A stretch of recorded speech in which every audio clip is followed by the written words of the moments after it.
In the heart of the forgotten Blackwood Forest stood the Blackwood Manor, skeletal ruins silhouetted against a perpetually gray sky. They said it was a place where the veil between worlds was thin, a place where whispers of the dead still clung to the decaying walls.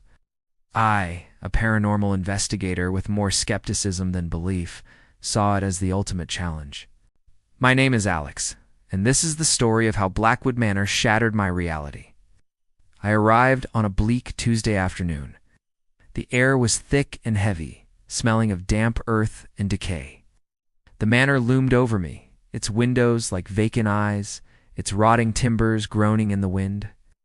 Armed with a full-spectrum camera, an EMF meter, and a digital audio recorder, I pushed open the massive oak door. It creaked open into a grand foyer, choked with dust and draped in cobwebs as thick as cotton. The first few hours were uneventful. I explored the ground floor, my footsteps echoing in the cavernous silence. The dining hall was set for a feast that never happened, plates and silver tarnished under a century of dust. In the library, books lay open, their pages yellowed and brittle, as if their readers had vanished mid-sentence. My equipment registered nothing out of the ordinary.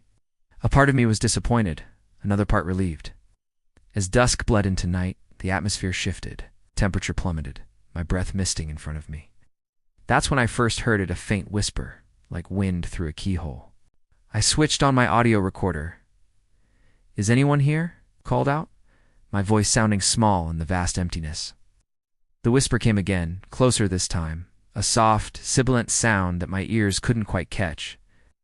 I followed the sound up the grand staircase, its steps groaning under my weight. It led me to the second-floor hallway, lined with portraits whose eyes seemed to follow my every move. The whispers grew louder here, coalescing into discernible words. "Get out," a child's voice pleaded, woven into the chilling draft.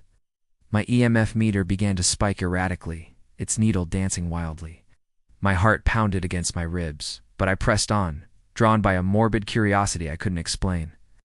I entered what must have been the master bedroom. The air here was colder still, a profound, biting cold that sank into my bones. In the center of the room stood a four-poster bed, its canopy torn and hanging like funeral shrouds. As I approached, the whispers intensified, a chorus of voices overlapping, each one filled with terror and pain. "He's coming, he's coming." Suddenly, the digital recorder in my hand shrieked with static. I rewound the last few seconds and played it back. Through the static, a clear, guttural voice snarled, "You are not welcome." The sheer malice in that voice sent a shockwave of fear through me. This was no residual energy. This was intelligent, and it was hostile. I turned to leave, but the bedroom door slammed shut with a deafening bang that shook the entire room. Panic flared in my chest. I twisted the doorknob, but it wouldn't budge. I was trapped. The whispers were all around me now, swirling, circling. I could feel their presence, a multitude of unseen things pressing in on me from the darkness. Then the true horror began. The room started to change. The dust on the floor swirled, forming a murky, shifting shape.